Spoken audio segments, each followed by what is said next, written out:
Climate চ্যানেলের নিয়মিত আয়োজন কবি ও কবিতা অনুষ্ঠানের আজ একটি বিশেষ আয়োজন। বিশ্বকবি রবীন্দ্রনাথ ঠাকুরের প্রয়াণ দিবস 22শে শ্রাবণ উপলক্ষে আজকের এই বিশেষ আয়োজনে আপনাদের সাদর সম্ভাষণ জানাচ্ছি আমি ফাতমা বিদুর। আজ আমাদের এই বিশেষ আয়োজনে ক্লাইমেট চ্যানেলের স্টুডিওতে উপস্থিত আছেন টরন্টোর বাঙালি কমিউনিটির সাংস্কৃতিক পরিমণ্ডলের একজন উজ্জ্বল নক্ষত্র, আমাদের সবার প্রিয় দিলারা নাহার বাবু আপু। বাবু আপুকে স্বাগত ক্লাইমেট চ্যানেলে। ধন্যবাদ তোমাকে বিধুর, এত সুন্দর করে বললে, খুব ভালো লাগছে। তোমাকে অনেক ধন্যবাদ এবং ক্লাইমেট চ্যানেলকেও। আজকে একটা বিশেষ দিনে এসেছি আমরা কবিগুরু রবীন্দ্রনাথ ঠাকুর, যিনি আমাদের সবার হৃদয়ে রবীন্দ্রনাথ। তাকে নিয়ে কথা বলবো, তার কবিতা শোনাবো তোমাদের, তো ভালো লাগছে। শুরুতেই বলছিলাম আজকের আয়োজনটি বিশেষ একটি আয়োজন। আর বাবু আপুর কথা বলতে গেলে ব্যক্তিগতভাবে আমার যেটা সবসময় মনে হয় যে কবিগুরুর একটা লেখা থেকেই বলি, একটা গানের একটা লাইন আমার মনে পড়ে, তুমি কেমন করে গান করো হে গুণী। তো এই জায়গায় গানটা না বলে আমার মনে হয় যে আমি যদি আবৃত্তির কথাটা বলি তাহলে আমার মনে হয় যে এখানে খুব অ্যাপ্রোপ্রিয়েট হয় বাবু আপুর জন্য। মানে আমার ক্ষেত্রে বিশেষ করে আমি সবসময় চিন্তা করি যখন বাবু আপুর আবৃত্তি শুনি, আমার মনে হয় যে আসলে কেমন করে করছেন। মানে আপনার আবৃত্তি হচ্ছে এমন যে আমার কাছে মনে হয় শুধু আবৃত্তি নয়, আরো বেশি কিছু, মানে পূর্ণাঙ্গ একটা পরিবেশনা থাকে সবসময়। কিছুদিন আগে আমার একটা শোনার সুযোগ হয়েছিল সামনাসামনি, খুব কাছের থেকে একটা খোলা জায়গায় অনুষ্ঠান হচ্ছিল। আপনি যখন বলছিলেন মেঘা তুই বৃষ্টি নামা, আমার মনে হচ্ছিল সত্যি বুঝি এখন বৃষ্টি নামবে। এই যে আবহ তৈরি করার একটা বিষয়টা, এটা আসলে কেমন করে, অবশ্যই হৃদয়ের গভীর থেকে আসে। তো এটা নিয়ে একটু যদি বলেন। যে সবকিছু আসলে সাধনা। যে কোনো জিনিস আমরা পেতে চাইলে সেটার পেছনে যথেষ্ট পরিমাণ পরিশ্রম এবং আমি বলবো সাধনা সাধনা সাধনা। তারপরে আমি জানি তুমি অনেক প্রশংসা করেছো, যেটা আমি যোগ্য না, কিন্তু আমি মাথা পেতে নিচ্ছি এবং ভীষণ ভালো লাগছে যে তোমরা আমাকে এত ভালোবাসো, এত সুন্দর চোখে দেখো, কবিতার মতো সুন্দর চোখে দেখো। এটা অনেক বড় পাওয়া। সেই জন্যই আমি আবৃত্তি করার চেষ্টা করি এবং প্রায় প্রতিদিনই একটু না একটু প্র্যাকটিস করি। যখনই তুমি যে কোনো জিনিস পেতে চাও, পেতে চাইলে সেটাকে তোমার তার পেছনে কিছু দিতে হবে। তো ওইটার পেছনে তোমাকে একটু সাধনা দিতে হবে, একটু পরিশ্রম দিতে হবে। এরকম একটু অল্প কিছু করি তো। আর এটা আমার একটা ভীষণ ভালোবাসার জায়গা, আমার প্যাশন বলবো। সব কিছু ছাড়িয়ে এটাই আমার প্রিয় বন্ধু। আমার সমস্ত দুঃখ ছাপিয়ে এই কবিতার জগৎ আমাকে সুন্দর রাখে, হ্যাপি রাখে, সুখী রাখে, বলবো আমাকে উজ্জ্বল করে, আমার প্রতিটা দিন সুন্দর করে। তো আমি চাই এই কবিতার জগতে থাকতে। আমরাও আপনার জন্য সবসময় শুভকামনা জানাই যে আপনি কবিতার সাথেই থাকেন। আপনাকে আমরাও চাই, কবিতার জগতেই চাই, কবিতায় বাবুকেই সবসময় আমরা দেখতে চাই।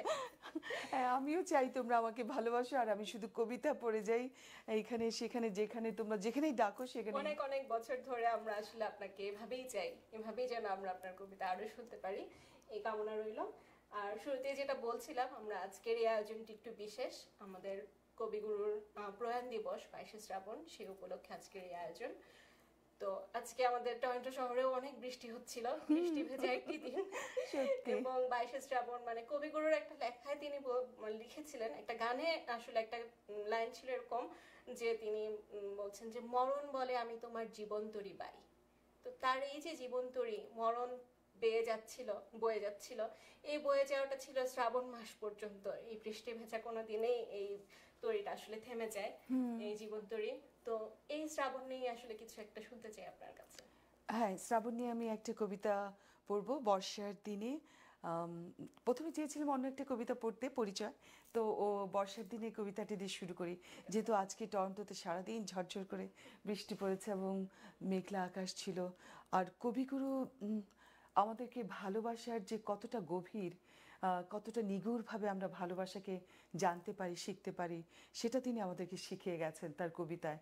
তো সেখান থেকে বর্ষার দিনে কবিতাটা আমার ভীষণ প্রিয়, ভীষণ প্রেমের। চেষ্টা করছি তোমাদের শোনাতে।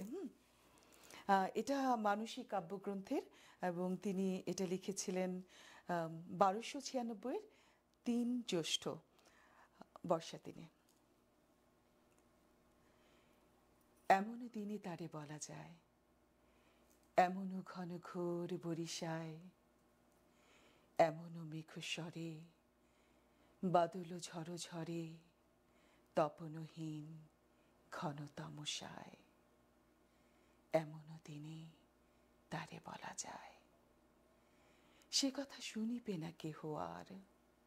নিভৃত নির্জন চারিধার, দুজনে মুখোমুখি, গভীর দুঃখে দুঃখী, আকাশে জল ঝরে অনিবার, জগতে কেহ যেন নাহি আর।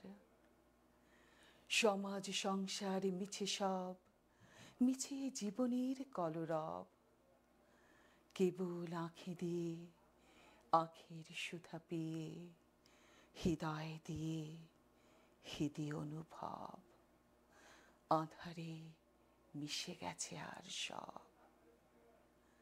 বলিতে ব্যথিবে না নিজ কান, চমকি উঠিবে না নিজ প্রাণ, যে কথা আঁখি নীরে মিশিয়া যাবে ধীরে, বাদল বায়ে তার অবসান, সে কথা ছেয়ে যাবে দুটি প্রাণ। তাহাতে এ জগতে ক্ষতিকার, নামাতে পারি যদি, একটু কাট করে আবার আসতেছি, হ্যাঁ। তাহাতে এ জগতে ক্ষতিকার, নামাতে পারি যদি মনোভার, শ্রাবণ বরিশনে একদা গৃহকোণে, দু কথা বলি যদি কাছে তার, তাহাতে আসে যাবে কি বা কার। আছে তো তারপরে 12 মাস, উঠিবে কত কথা কত হাস, আসিবে কত লোক কত না দুঃখ শোক, সে কথা কোনখানে পাবে নাশ, জগৎ চলে যাবে 12 মাস। ব্যাকুল বেগে আজি বহে বায়, বিজুলি থেকে থেকে চমকায়, যে কথা এ জীবনে রহিয়া গেল মনে, সে কথা আজই যেন বলা যায়, এমনই ঘন ঘোর বরিশায়, এমনও দিনে তারে বলা যায়। অনেক ধন্যবাদ আপু। মানে কি বলবো, মানে এই কবিতার পর আসলে কথা খুঁজে পাওয়া দায় যে আমরা কি বলবো, এত চমৎকার আবেগের যে প্রকাশ। মানে কবিগুরু মানেই হচ্ছে যে বাঙালির যত রকমের আবেগ, আমার সবসময় যেটা মনে হয় যে আমি যখনই যে আবেগকেই ধরতে চাই, সে আবেগেরই কোনো না কোনো চরণ তার কাছ থেকে আমরা ধার করতে পারি বলার একদম, জন্য। আমাদের দুঃখ সুখ কষ্ট ভালোবাসা সবকিছু যেন তিনি আমাদের জন্য সুন্দর করে সাজিয়ে দিয়ে গেছেন। প্রতিটা অনুভূতির জন্য একটা না একটা হ্যাঁ, কিছু তার কাছ থেকে আমরা পেয়ে যাই। যখন আমি হারিয়ে যাই, কেউ ধরে না হাত, তখন তখন যিনি হাত ধরেন বা স্বপ্ন দেখান, তিনি রবীন্দ্রনাথ। সত্যি তাই। একদম। সত্যি, ওই যে কি একটা অনুভূতি যে একজনের হুম। কাছে নিবেদন করা, আমার ভালোবাসার নিবেদন জানানো এই বর্ষার কবিতার বয়স। মাধ্যমে। অ- অ- কবিগুরুর হঠাৎ দেখা এই কবিতাটা আমার ভীষণ প্রিয়, এই জন্য যে এর ভিতরে আসলে প্রেম কখনো মরে না, প্রেম থাকে। আর সেটা কত সুন্দর করে প্রকাশ করা যায়, তার একটু ঝলক। রেলগাড়ির কামরায় হঠাৎ দেখা, ভাবিনি সম্ভব হবে কোনোদিন। আগে ওকে বারবার দেখেছি লাল রঙের শাড়িতে, ডালিম ফুলের মতো রাঙা। আজ পরেছে কালো রেশমের কাপড়, আঁচল তুলেছে মাথায়, দোলন চাপার মতো চিকন গৌর মুখখানি ঘিরে। মনে হলো কালো রঙের একটা গভীর দূরত্ব ঘনিয়ে নিয়েছে নিজের চারদিকে, যে দূরত্ব সর্ষে ক্ষেতের শেষ সীমানায়, শালবনের নীলাঞ্জনে। থমকে গেল আমার মনটা, চেনা লোককে দেখলেম অচেনা গাম্ভীর্যে। হঠাৎ খবরের কাগজ ফেলে দিয়ে আমাকে করলে নমস্কার। সমাজবিধির পথ গেল খুলে, আলাপ করলাম শুরু। কেমন আছো, কেমন চলছে সংসার, ইত্যাদি। সে রইল জানালার বাইরের দিকে চেয়ে, যেন কাছের দিনের ছোঁয়াচ পার হওয়া চাহনিতে। দিলে অত্যন্ত ছোট দুটো একটা জবাব, কোনোটা বা দিলেই না। বুঝিয়ে দিলে হাতের অস্থিরতায়, কেন এসব কথা, এর চেয়ে অনেক ভালো চুপ করে থাকা। আমি ছিলাম অন্য বেঞ্চিতে ওর সাথীদের সাথে। একসময় আঙুল নেড়ে জানালে কাছে আসতে, মনে হলো কম সাহস নয়। বসলুম ওর এক বেঞ্চিতে। গাড়ির আওয়াজের আড়ালে বললে মৃদুস্বরে, কিছু মনে করো না, সময় কোথা সময় নষ্ট করবার। আমাকে নামতে হবে পরের স্টেশনে, দূরে যাবে তুমি, দেখা হবে না আর কোনো দিনই। তাই যে প্রশ্নটার জবাব এতকালে থেমে আছে, শুনবো তোমার মুখে, সত্য করে বলবে তো? আমি বললাম, বলবো। বাইরের আকাশের দিকে তাকিয়ে বলল, আমাদের গেছে যে দিন, একেবারেই কি গেছে, কিছুই কি নেই বাকি। একটুকু রইলেম চুপ করে, তারপর বললেম, রাতের সব তারাই আছে দিনের আলোর গভীরে। খটকা লাগলো, কি জানি বানিয়ে বললেম নাকি। ও বলল, থাক এখন যাও ওদিকে। সবাই নেমে গেল পরের স্টেশনে, আমি চললেম একা। কেমন একটা অনেক গভীর। ধন্যবাদ আপু, কেমন একটা গভীর একটা প্রেমের অনুভূতি, একটা মিষ্টি নৈসর্গিক, আসলে প্রেম মানেই সবসময় নৈসর্গিক একটা অনুভূতি। তো আমরা অনুষ্ঠানের একেবারেই শেষ পর্যায়ে চলে এসেছি, যদি আমাদের দর্শকদের জন্য আপনার কিছু বলার থাকে। অবশ্যই, আসলে কবিগুরুকে নিয়ে আমাদের এত ছোট সময়ে আমরা শেষ করতে পারবো না কোনোদিনও।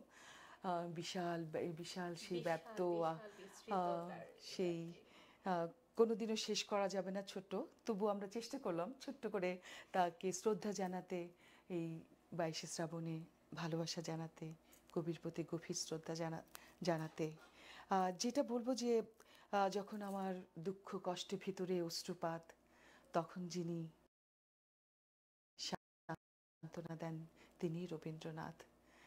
যাকে স্বপ্নে দেখি, কবিতায় দেখি, তিনিই কবিগুরু রবীন্দ্রনাথ।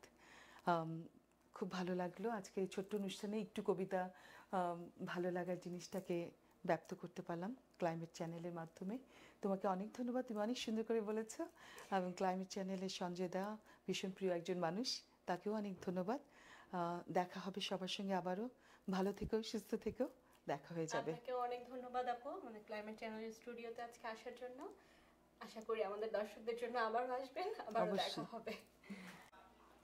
ক্লাইমেট চ্যানেলের দর্শকদের জন্য কবিগুরুর ভাষাতেই বলতে চাই, ভালোবাসি ভালোবাসি, সেই সুরে কাছে দূরে জলে স্থলে বাজায় বাঁশি। এই ভালোবাসার বাঁশি বাজতে থাকুক সবার জীবনে, আবারও দেখা হবে।